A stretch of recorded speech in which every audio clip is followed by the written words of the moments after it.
Hello traders, Zigzag Man here, and today we're going to do some technical analysis of some charts for the ticker symbol CNOZ, which is Cono Italiano, home of the original pizza in a cone.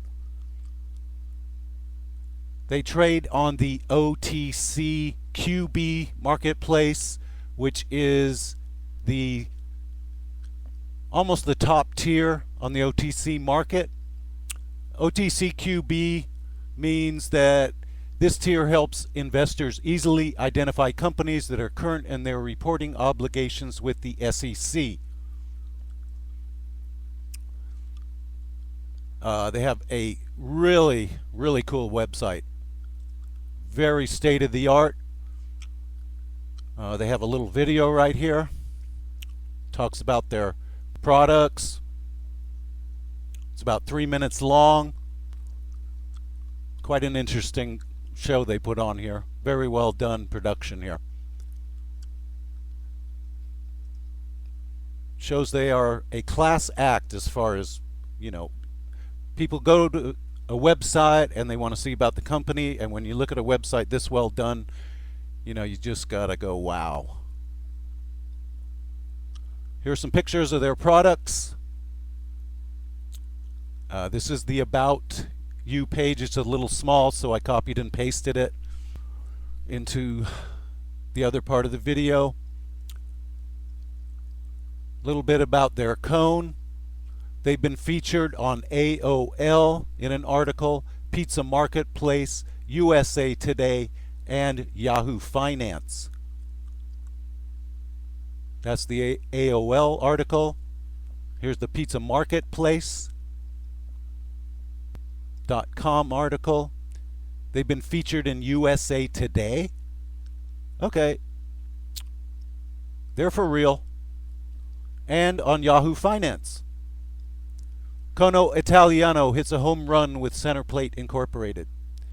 Their locations are in the eastern part of the United States. Those look pretty good. You can make breakfast burritos, whatever. Okay, Cono Italiano has an agreement with Hilton Head, South Carolina-based Pinot Gelato to license cones in North America. They're sold at their Pinot Gelato headquarters and at 2 other locations, and also at Tom and Barry's. Hilton Head Island, South Carolina, Knoxville, Tennessee, Pittsburgh, Pennsylvania, and Dublin, Ohio. And you can license their product. You can partner up with them.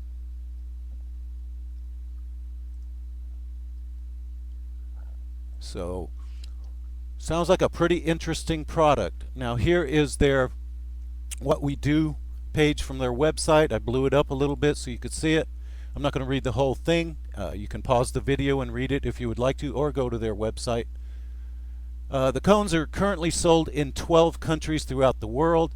We manufacture and distribute the cone throughout the United States, Canada, and Mexico, and currently sell them in stadiums, arena, at universities, and through catering companies.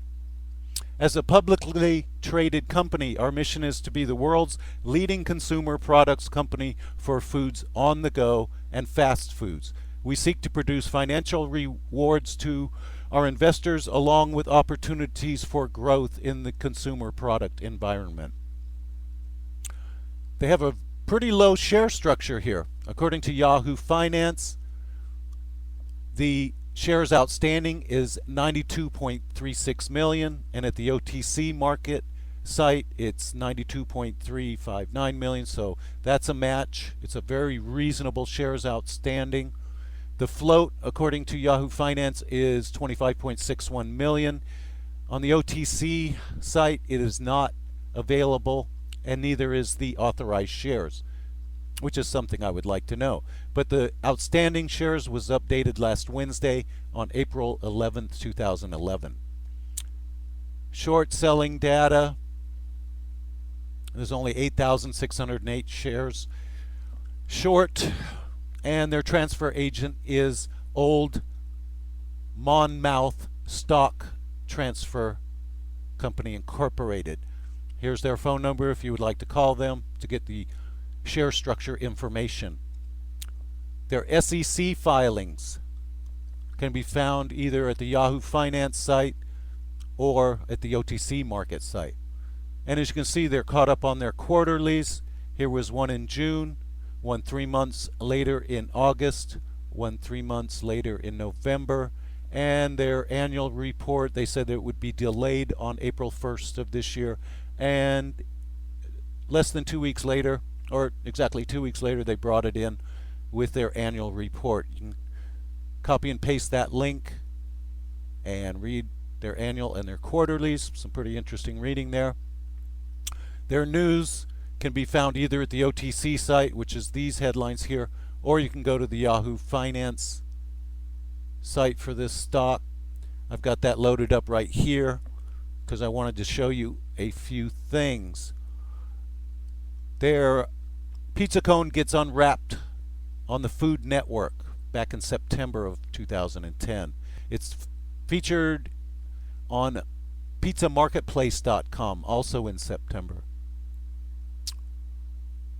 They were featured on the Food Network. The pizza cone catches a craze with USA Today readers. Lands on the top 10 list at delish.com. And this is just a part of all of the news you can read here on Yahoo Finance. It's all good news. Barchart.com has CNOZ listed as a buy, with the next resistance at 0.0275 and at 0.0299. Average volume, they've got it a little bit light here at 177,000 because Yahoo Finance said average volume was about 300,000. Which is reasonable volume. You know, I like stocks that trade $1 million or more, but 300,000, and on a good day it can have, like on Friday, 662,000, and there have been days of $1 million or more. So this stock can get really decent volume to be traded with. I don't like stocks that only trade 50 or 100,000 shares a day. Now we're going to look at 4 charts. We've got the daily and the weekly here. The daily chart on huge volume last Wednesday, the stock broke out of all resistance here except for that spike, which could have been a trade at the open. But I just go with the bodies, the top of the bodies of the candlestick. There was a lot of resistance here at 2, and it broke it out, went up to 0.025 on huge volume. All the indicators upticked sharply. Okay, to end the week, it closed with a fully encompassing green over red candle, which is bullish at the high of the day. Also bullish. It would have been a little more bullish if it could have taken out the resistance at 0.025, even with a 0.0251. But, you know, all the indicators upticked sharply on Friday, even though the volume was a little bit lower. You've got money flow breaking above zero for the first time in 2 months. On balance volume right at a 2-month high. Accumulation has been up for the last 4 or 5 sessions. Not at a 2-month high, but doing a very sharp uptick here. The CCI did an uptick. Stochastics on the daily chart shows a reading of probably just around 80, maybe just a little below, so it's nowhere near overbought yet. Yes, it is above the upper Bollinger Bands, but that doesn't matter if big volume comes in and sends it higher. The MACD, ever since late May of this year, was way down here. It's been in a steady uptrend since then. The fast and slow line have both crossed up above zero, and the histogram, the blue part here, set a reading at a 2-month high. The ADX, you can't really see it because it's light orange here, but it is upticking pretty well here, showing the uptrend is strengthening. And the RSI almost closed right at a 2-month high. On this chart, 9 out of 10 more bull than bear. On the weekly chart, it's more like 10 out of 10, starting with the huge solid green candlestick closing at the high of the week. That's bullish. You got the 5 moving average about to cross up through the 15. It looks like they are both upticking. The 15 might be a little flat, but it's stopped its downtrend. It closed above both the 5 and the 15. Next resistance I see is at 3 cents twice, then 4, and then 5 cents, and then it is just flat out blue sky territory. No resistance in sight since the beginning of this year. So if this gets above 5 cents, it could easily see 5, 6, 7, 8, 9. Might be some big resistance at, at 10 cents, but because that's always a big number to break through. But break resistance at 5, you're looking at 6, 7, 8 most likely. And money flow upticked very sharply this week. So did on balance volume, and a very good week for accumulation. Last week the CCI, if it breaks above 0, would be very bullish. You've got a reading of only 25 on the fast line of stochastics, which means it's nowhere near overbought. It's just now coming out of oversold territory below 20, with the fast line up above the slow line. Very bullish.